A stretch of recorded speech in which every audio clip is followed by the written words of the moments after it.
या या या तरंगात विचार करण्यासारखी आणखी एक गोष्ट अशी आहे की सिद्धांत मतात वेद, सद्गुरु, ईश्वर आदी सर्व जगत मिथ्या असून अद्वैत ब्रह्म मात्र सत्य आहे. कोणती शंका आहे? पुरावाचा या तरंगात विचार करण्यासारखी आणखी एक गोष्ट अशी आहे की सिद्धांत मतात वेद, सद्गुरु, ईश्वर आदी सर्व जगत मिथ्या असून अद्वैत ब्रह्म मात्र सत्य आहे. विचार करायचा. वेद, गुरु, ईश्वर हे सगळे अद्वैत वेदांतामध्ये सत्य आहे का मिथ्या आहे? सत्य आहे का मिथ्या? आता वाचलं ना, मग मिथ्या आहे ना, मग कसे सिद्धी होते? अद्वैत आहे. सत्य असते तर मग द्वैत सिद्ध झालं असतं. वेद, गुरु हे सर्व कसं आहे? मग वेद गुरु मिथ्या आहे की सगळं जगत मिथ्या आहे? आहे का नाही? जगत का मिथ्या आहे?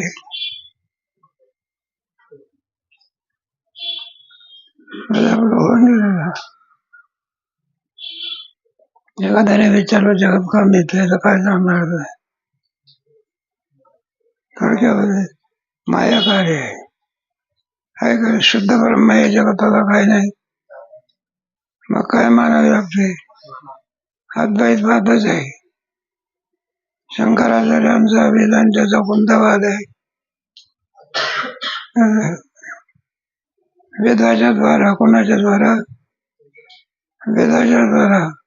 वेदामध्ये अद्वैतवादच सांगितलेला आहे आणि तो अद्वैतवाद असल्यामुळे शंकराचार्यांचंच मत श्रेष्ठ आहे. बाकीचे रामानुज, मध्व, वल्लभ, निंबार्क यांच्यामध्ये आपल्याला काय फरक आहे? मग आता हे सगळं जगत जर मिथ्या आहे लक्षामध्ये, द्वैताची प्रतीती कशी येते?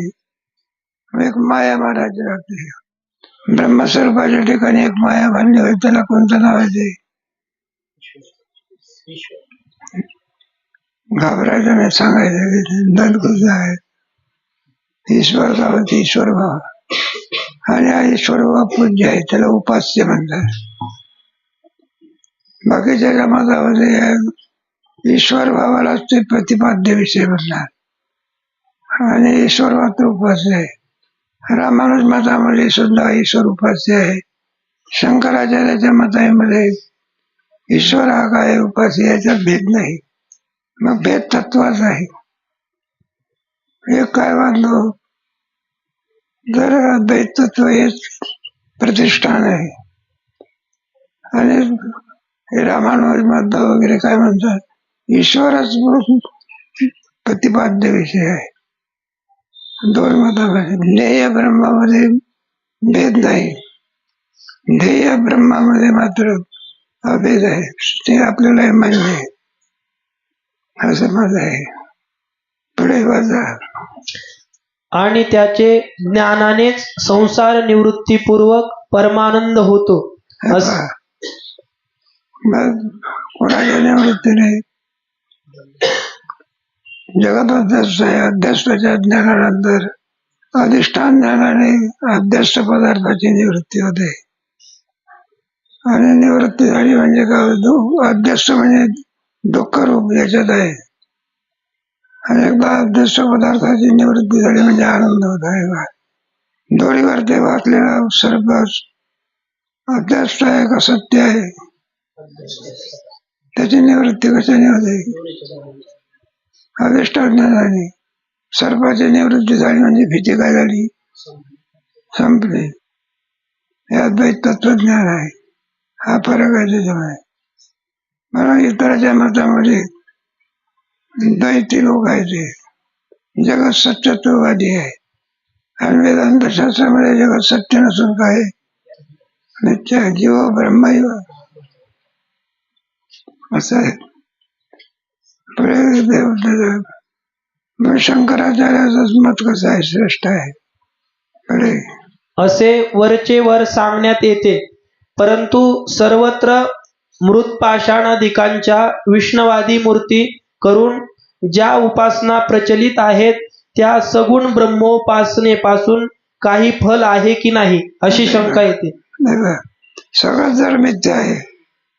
मग आपण काय करतो? उपासना करतो. उगीच उपासना करतो का काहीतरी फलाला अनुसरून? उगीच उपासना करतो का काही फलाला उगीच काम तिकडं काही काम धंदा. आता इथं तुम्ही इथं आले, मग कशा करता आले? झोपा काढण्याकरता का? अरे इथं आले कशा करता आले? विचार सागर कोणती क्रिया माणसाची फलाला अनुसरणच आहे. म्हणजे उपासना करतात, तुला काही फल आहे का नाही? सगळं मिथ्या ठरलं, त्याला फल आहे का? कोणतं फल आहे? केलेला परमार्थ कधी फुकट जात नाही. वाचा. काही भोग ऐश्वर्य प्राप्ती हेच फल असेल तर ते मुमुक्षुस अपेक्षित नाही. भोग ऐश्वर्य प्राप्ती होते, तुमची इच्छा असेल की परमेश्वराने आपल्याला ऐश्वर्य द्यावं, तुमच्या सातवा देवाचा की घेतला. त्याच्या 4 प्रकारचे भक्त सांगितले आहे. या 4 प्रकार. एकाला वाटते दुःखाची निवृत्ती व्हावी, अर्थ भक्त. एकाला वाटत असते आपण बंधातून मुक्त व्हावं, उपासक भक्त. आणि अर्थार्थी भक्त म्हणजे आपल्याला लोकांतराची काय व्हावी, प्राप्ती व्हावी. प्रत्येकाच्या मतामध्ये एक पण आहे का विषम पण आहे की नाही? मग आपण जे काही भक्ती करतो ते सकाम भक्त आहे. आणि दुसरा कोणता? निष्काम भक्त. निष्काम भक्ताला कशाची अपेक्षा नसते. सकाम भक्त मनामध्ये इच्छा ठेवून तो भक्ती करतो, त्याला सकाम भक्त म्हणायचा. पुढे मोक्षाकरिता निर्गुण ब्रह्मप्राप्तीची त्यास अपेक्षा आहे. पण म्हणून निष्काम भक्त आहे, त्याला कशाची अपेक्षा आहे? ब्रह्मप्राप्तीची. पुढे पण त्या सगुण उपासनेपासून निर्गुण ब्रह्माची प्राप्ती कशी होणार अशी ही शंका येते. आता सगुण ब्रह्मा त्याची उपासना करतो मी, मग त्याला निर्गुण ब्रह्माची प्राप्ती कशी होईल? सांगायला सगुण ब्रह्मामुळे तुम्हाला ईश्वराच्या कृपेमुळे उद्धार व्हावा अशी बुद्धी निर्माण, अद्वैत तत्वज्ञान. आणि एकदा अद्वैताची इच्छा झाली म्हणजे तुम्हाला श्री गुरु मिळतील. श्री गुरुच्या उपदेशामुळे तुम्हाला अद्वैत तत्वज्ञान प्राप्त होईल आणि तुम्ही मुक्त व्हाल. हे फल आहे. काय? पुढे याचे उत्तर असे की जगदंतपाती ईश्वरादी मिथ्या म्हणजे भ्रमरूप असले तरी त्या भ्रमात एक संवादी भ्रम आणि दुसरा विसंवादी भ्रम असा भेद आहे. आपण जे उपासना करतो ना, दोन्ही ब्रह्मच आहे. संसार करणं काय ब्रह्मच आहे, परमार्थ करताय काय? मग एक ब्रह्म कसा आहे? निष्फळ आहे. आणि एक ब्रह्म कसा आहे? सफल आहे. निष्फळ आणि सफल. शेतकरी लोक असते संत्र्याची झाडं लावतात, पुढे आंब्याची फळ झाडं लावतात वगैरे. एखाद्याला विचारलं म्हटलं, अरे का रे बाबा, एवढे एवढे संत्र्याची झाड तू कशाला तोडून टाकतो? काय सावली पडली? संत्र्याची झाडं काय करतो तू? मेहनतीने तयार केली ना. एकदम संत्रे येत असतात का काही काळ द्यावा लागतो? नाही का नाही? एकदम आंबे येत असतात. मग संत्र्याची झाडं का तोडतो? तर म्हणलं 20 वर्ष झाले संत्र्याची झाडं लावून, एकाही वर्षी फळ आली नाही. तुझं काय करायचं? सगळे मेहनत कशीच गेली, फुकट गेली. लोण आहे तसं आहे संसारामध्ये आहे. कधी सफलता कोणाला प्राप्त होत नाही. निष्फळ विसंवादी ब्रह्मांड. आणि फल मिळालं तर कोणतं म्हणायचं? संवादी ब्रह्म. दोन प्रकार ब्रह्म आहे. आणि एखाद्याचं भाग्य असते ना, झाडाला पानं कमी फळच भरपूर, भाग्यवान. एखादा 20 वर्ष झाली काही सुद्धा संत्र आलं नाही, सर्व फुकट गेलं. फुकट जातं त्याला कोणता ब्रह्म राजा. आता मात्र त्याला विसंवादी ब्रह्म आहे. आणि ज्याला केलेले उपासना फल देऊन जाते त्याला काय म्हणायचं? संवादी ब्रह्म. संवादी ब्रह्म विसंवादी ब्रह्म ह्याच्यात काय फरक आहे तुम्ही हा परीक्षेमध्ये विचारू. आता नाही, परीक्षेत विचारू. अच्छा, माया कार्य श्री धन पुत्रादी हे सत्य असून मला सुख हेतू आहेत हा विसंवादी भ्रम. ज्या भ्रमापासून इच्छित फलाची प्राप्ती होत नाही त्यास विसंवादी भ्रम म्हणतात. हे पहा, ज्या ब्रह्मामध्ये किती संसार करा, काही करा, काही मिळवा, बंधाची निवृत्ती होत नाही.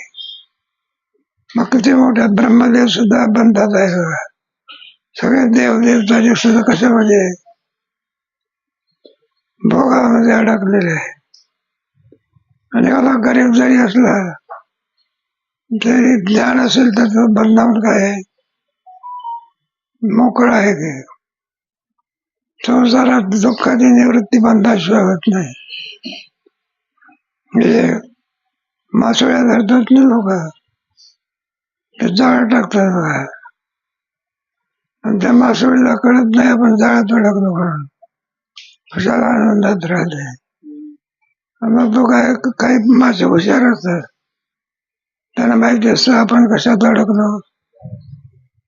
जाळ्यात अडकलो, बरोबर ते जाळ्यात सोडून बाहेर निघतात.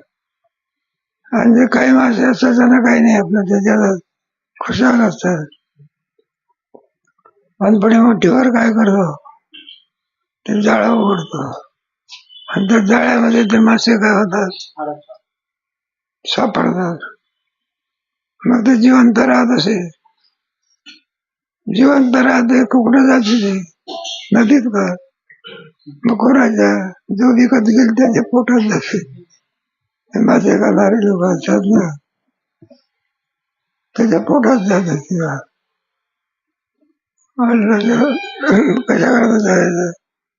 आणि जे त्याच्यात अडकलेले नाही ते माझे आनंद. त्याप्रमाणे सर्व सृष्टी कशात अडकलेली आहे, बंधात. संसार बंधन थोडा, तुम्ही आम्ही सगळे कशात आहोत, मग संसार करणे सुद्धा बंधात अडकण्याचं साधन आहे. आणि परमार्थ म्हणजे बंधातून निघण्याचं साधन. दोन ब्रह्मात संवादी आणि फल आहे. त्याला कोणतं बंध, संवादी. आणि ज्याच्यामध्ये निष्फलता आहे, काही फल नाही, त्याला काय म्हणायचं? आणि ज्या भ्रमापासून इच्छित फल प्राप्ती होते त्यास संवादी भ्रम म्हणतात. त्याला कोणता ब्रह्म म्हणायचा? आपण ज्याची इच्छा केली ती पूर्ण झालं तर मग म्हणायचं संसार कधी पूर्ण होत नाही. तो कधी पूर्ण झालेला आहे का? आपलं पोट कधी पूर्ण झालंय का? पण आज 10 वाजता जेवला, पुन्हा 4 वाजता वाढा, आलं काय हे कुठपर्यंत चालतंय? हे कुठपर्यंत चालतंय? प्राण जाईल तोपर्यंत. मग तृप्ती झाली की भोग जशीच्या तशीच आहे. तृप्ती झाली का भोग काय जशीच आहे तशीच आहे. ज्याला संवादी ब्रह्म आहे, एक विसंवादी ब्रह्म. परमार्थ पूर्ण होत त्याला कोणता ब्रह्मणाचा संवादी ब्रह्म. जे जे भक्ती करतात, जे जे ज्ञान घेतात, त्यांचं जन्माला येण्याचं काय, जन्म आलो त्याचे मी सांभाळली संधी. सगुण ब्रह्म ईश्वरोपासना संवादी भ्रम आहे. यास उदाहरण भिंतीच्या एका फळताळ्यात मोठे रत्न ठेवले आहे. दुसरे फडताळात दीप ठेविला आहे. त्या दोन्ही फडताळांच्या छिद्रावाटे रत्नाची व दीपाची प्रभा जमिनीवर पडली आहे.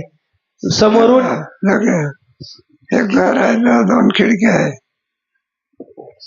एका खिडकीमध्ये दिवा ठेवलेला आहे आणि एका खिडकीमध्ये रत्न ठेवलेलं आहे. झालं लक्षात? एका खिडकीत काय ठेवलं आहे?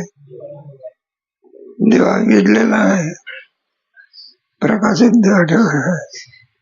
आणि दुसऱ्या खिडकीत रत्न, आणि त्याचा प्रकाश कुठे पडला? बाहेर. पण समोरच्या माणसाने 2 होते, त्याने पाहिलं, म्हणलं प्रकाश आहे. रत्नाचा प्रकाश असला पाहिजे. कशाचा? म्हणून दोघांनी त्या प्रकाशाकडे धावत गेले. एकाला रत्नाची प्राप्ती झाली आणि एकाला कशाची झाली? दिव्याची. एकाचं येणं काय झालं? सार्थकी लागलं. एकाचं काय केलं? ज्याला रत्नाची प्राप्ती झाली त्याला संवादी भ्रम, आणि ज्याला दिवस भेटला त्याला कशाची फुकट गेले विषम, त्याला विसंवादी भ्रम मिळाला. ते सांगितले. समोरून येणाऱ्या 2 पुरुषांस रत्नाच्या आणि दीपाच्या अशा दोन्ही प्रभेवरच हे रत्न आहे अशी बुद्धी झाली.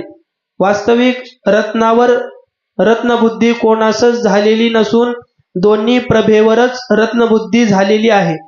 असे जरी आहे तरी ज्यास रत्नप्रभेवर रत्नबुद्धी झालेली आहे त्यास त्या प्रभेच्या द्वाराने रत्नाची प्राप्ती होते. ज्याची रत्नप्रभेवर रत्नाची बुद्धी झाली त्याला रत्नाची प्राप्ती झाली, आणि ज्या प्रभेवर दिव्याची बुद्धी झाली त्याला वाटलं रत्नच आहे, पण आता तर रत्नाच्या ऐवजी काय भेटला? दिवा. एखादा श्रम काय केला? कामी लागला, आणि एखादा काय केला? फुकट गेला, पुढे. म्हणून त्यास झालेला भ्रम संवादी आहे, आणि दीपप्रभेवर रत्नबुद्धी ज्यास झाली त्यास रत्नप्राप्ती होत नाही, म्हणून त्याचा भ्रम विसंवादी होय. मग त्याला विसंवादी भ्रम. भ्रमामध्ये 2 प्रकार, संवादी आणि भ्रम. समजते कधी? सगळे भ्रमाचे बघा. जास्त विचार, हे पहा, विचार चोख आहे हे सुद्धा काय भ्रम आहे. थोडं गेलं की चौथ्या तोरणात काय करे? देहाला आत्मा समजणे हा सुद्धा काय भ्रमच आहे. मी जन्मणार आहे, मी मरणार आहे, सुद्धा काय भ्रमच आहे.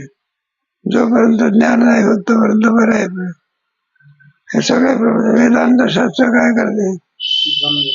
फक्त भ्रमाची निवृत्ती करते. कशाची? नाही का? दोरीचं ज्ञान झालं म्हणजे सर्पाच्या भ्रमाची काय होते? दोरी जशीच आहे तशीच आहे, म्हणून भ्रम आहे. म्हणतं साधू संतांनी सांगितलेलं आहे, म्हणलं काय करा? मनुष्य देहामध्ये आलेला आहे, काय मी उद्धार पावेन. आहे का नाही? पुढे त्याप्रमाणे सगुण परमात्म्याची उपास्य उपासक या भेदबुद्धीने उपासना करणे हा भ्रम तर खराच, परंतु तो संवादी भ्रम असल्यामुळे निष्काम उपासकास ईश्वर प्रसादाने ब्रह्मनिष्ठ आचार्यद्वारा निर्गुण ब्रह्म आत्मत्वाने प्राप्त होईल. तेव्हा संसार करणं हा सुद्धा काय भ्रमच आहे. ब्रह्मधरीची याद याचा विठ्ठल मनकारे पडवून जाईन, सगळा भ्रमच आहे. शेवटी पात्रात काय किती धन मिळालं नाही का? एखाद्याला विचारलं, म्हणलं का तुमचं काय ऐश्वर्य आहे? म्हणलं 5 बिल्डिंग आहे की. एका बिल्डिंग मध्ये 20 काय आहे? मजले आहे की नाही का? बटन दाबले की कुठे जाते? आपल्या संस्थेचे सुद्धा लिफ्ट लावायचं. आमच्या सारख्यानं चढणं काय आज गरज आहे त्याची. बरोबर ते बटन दाबले की पण त्याच्यात धोकाही आहे बघा. एखाद्या वेळेला मध्यंतरी का बटन भलती दाबली. राम बोल भाई. जाऊ दे, देवाकडे जाय. म्हणून संसार, केवळ संसार करणं हा काय धर्म आहे. मग संसार करू नका असं म्हटलेलं का? असो नाही संसारे म्हणजे वेगवेगळं काही वेदशास्त्र पाहिजे सध्या. ज्ञानेश्वर महाराज म्हणतात, मी सांगतो तुम्हाला का? कोण सांगते? वेद सांगतो. नाही, चौवेदी जाण साहिशास्त्र 18 पुराणे असं केवळ संसार आहे का नाही? आपल्या नाथ महाराजांनी तर शिवाजी लिहिलं नाही, भक्तिविहीन पशु. कशाने सटविने नेला कैसा. हे काय गोंधळलं का तुम्हाला? काय म्हटलं? मग कोणत्या पशुचं नाव घेतलं होतं?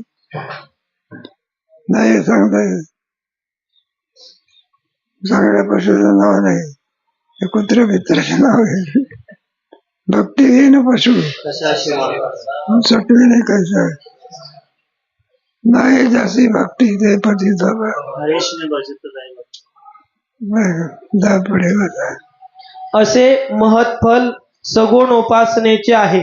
सगुण उपासना केव्हाही निष्फळ होणार नाही. हे पहा, परमार्थ आहे ना, काही करा स्वराला फल नाही का? अशोकाच्या झाडाला कुठं फल असते का? आणि परमार्थ असा आहे, थोडा जरी केला तरी त्याला फल आल्याशिवाय राहत नाही. त्याच्यात श्रेष्ठत्व त्याच्यातच आहे. थोडा का होईना बाकी त्याच्यात ज्याची जशी उपासना असेल त्याप्रमाणे त्याला काय मिळतं फळ. उपासना कधी फुकट जात, संसार किती करा त्याचं फल काय होत नाही. म्हणून साधकाने ती अवश्य करावी. मग साधकाने काय करावे? दुसऱ्या गावात किती शिकला तरी त्याला कीर्तन करता येत नाही.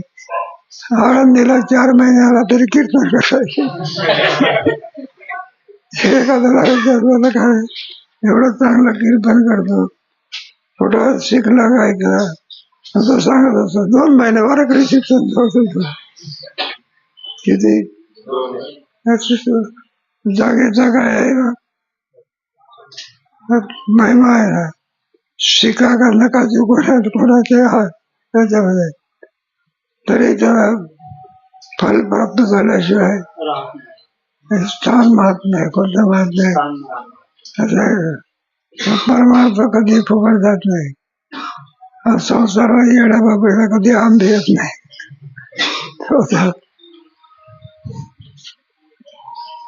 तरंग 6वा. संपला का? तरंगात काय काय सांगितलं? अद्वैतवादापासून याच्यामुळे सुरुवात झाली आहे. 14 तरंग आणि 5वा तरंग. तेव्हा तत्वदृष्टी करता कोणता तरंग? 4था तरंग. अदृष्टी करता, आता तर्क दृष्टी करता. सुंदर शंका मांडून शंका मांडली आहे. तेव्हा ज्ञानानेच मोक्ष होतो. कोणत्या अध्याय सांगितलं? तिरंगात 4था. आत्माच किम स्वरूप आहे. आत्मस्वरूपाच्या ठिकाणी दुःख काढत आहे. आणि जीव किम स्वरूप आहे. जीव नसून काय आहे? ब्रह्मरूप आहे. 4था तरंग. पण आता मंद अधिकारी, कोणता अधिकारी? ज्ञानाच्या ठिकाणी त्याचा लाग लागत नाही. म्हणून काय करायचं? ध्येय भक्ती करायची. काय करायची? ज्ञानी पुरुषाला ध्येय आणि उपासकाला ध्येय. ती उपासना कशी करायची, काय करायची याचा विचार आणखी या तरंगामध्ये केलेला आहे. तेव्हा अगोदर तत्वाचा विचार. त्या तत्वाच्या विचारामध्ये 4थ्या तरंगामध्ये तत्वदृष्टी काय झाला? मुक्त झाला. पण 4थ्या तरंगात तत्वदृष्टी मुक्त झाला. 5व्या तरंगात दृष्टी मुक्त झाला. 4थ्या तरंगामध्ये तर्कदृष्टी. आता मुक्त झाला, मुक्ती कशाने मिळते? बंगला बांधल्याने का कोटी रुपयाची कार घेतले? मुक्ती कशाने मिळते? नाही, तुमचा किती झाले ना? दुसऱ्या अध्याय, चौथ्या अध्याय ज्ञानानेच मिळते. कशाने मिळते? तद्दिते प्रणिपातेन उपदेक्षन्ते. ज्ञानाने काय मिळते? चौथ्या तरंगामध्ये मुक्त झाला कोणता दृष्टी, कोणाच्याने महावाक्य विवेक सांगितलं त्याच्यामध्ये. महावाक्य विवेकामध्ये काय आहे? जीव ब्रह्माचा भेद सांगितलाय का अभेद सांगितलेला आहे? कोणत्या वाक्याने आणि मोक्ष प्राप्त होतो? अभांतर वाक्याने.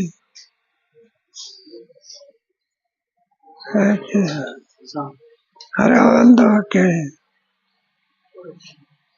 परोक्ष ज्ञान, महावाक्याने अपरोक्ष ज्ञान. महावाक्य कोणाला म्हणायचं? ज्याच्यात जीव ब्रह्माचा अभेद आहे त्याला कोणतं वाक्य म्हणायचं? घरी थोडं चिंतन करत जागे. आणि ज्याच्यामध्ये बरं का ब्रह्माचं वर्णन आहे फक्त, काय आहे फक्त? कोणतं वाक्य ते? अवांतर वाक्य. सांगितलं तेव्हा तत्वनिर्णय केलेला आहे पाचव्या तरंगामध्ये. या जगताच्या पुढे तत्व कोणता? डॉक्टर असतो की नाही, एखाद्या रोगाचं निदान करायचं असलं म्हणजे म्हटलं याला हा रोग झाला कशाने, त्याप्रमाणे तत्वनिर्णय नंतर झाला. त्या तत्वनिर्णयामध्ये द्वैतमत प्रमाण का द्वैतमत प्रमाण, कशावर द्वैतमत प्रमाण का द्वैतमत प्रमाण? ते तुमच्या तत्वदृष्टी आहे ना, मुक्त झाला तो कोणत्या वाक्याने? एक महावाक्य. दुसऱ्या गुरुच्या मुखातून गुरु, आणि जो मुक्त झाला तो शिष्य. अद्वैत आहे का द्वैत आहे? अद्वैत कुठे आहे? तर तीन झाले ना. एक काय वेदातलं महावाक्य वेद, कोणाच्या मुखातून आला? दोन. आणि कोण मुक्त झाला? शिष्य. मग तो अद्वैत आला का द्वैत आला? द्वैत आला की मग अद्वैताची कुठे सिद्धी आहे? ब्रह्माच्या ठिकाणी कुठे काही जगत आहे का? त्याला अद्वैत म्हणत असतात. मग अद्वैताची सिद्धी होण्याकरता माया अविद्या उपाधी लावला. दिसणार आहे जे द्वैत आहे ते कसं आहे? अविद्या कार्य आहे.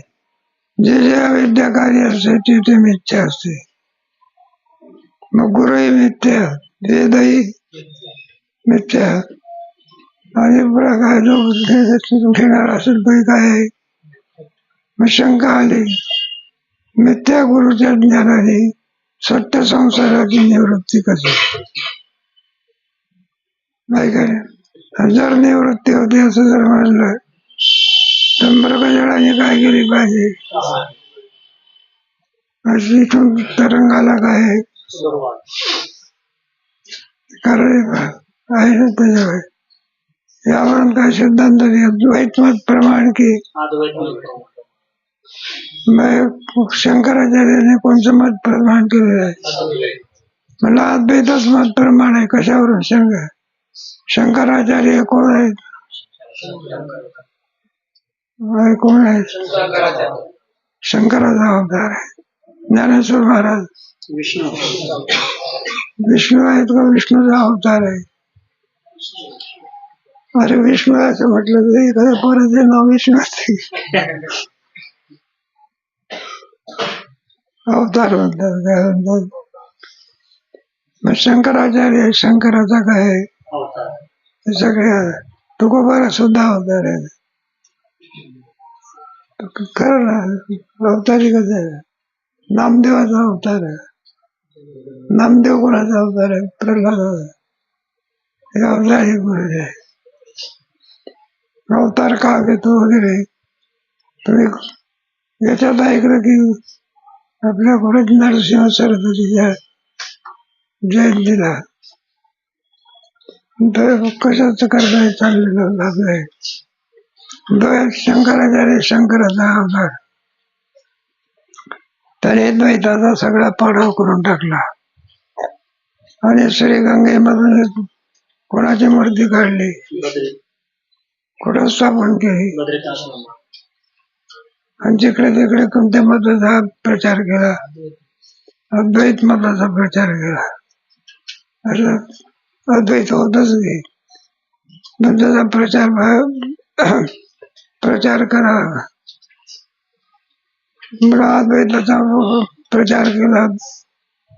द्वैतमध्ये सगळं दुःखाला कारणीभूत आहे. त्याच्यावरती तुम्हाला ते भरचीची काय सांगितली नुसते त्याने पाहिलं तुला काय झालं, दुःख झालं. बैलाने शेतकऱ्याला पाहिलं म्हणजे बैलाला काय झालं,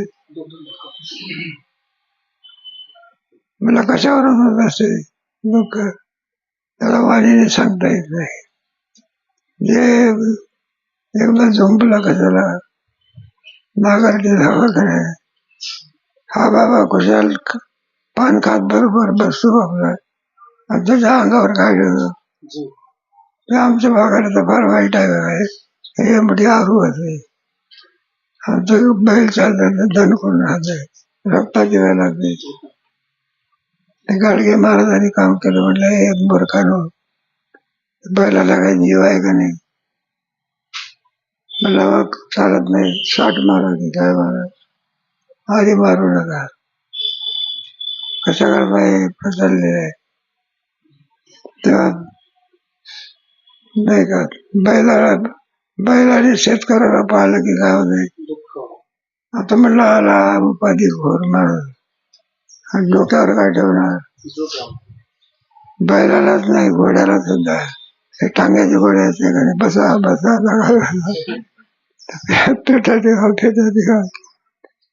ते घोडं वाकून जाते का, तरी म्हणतात बसा बसा.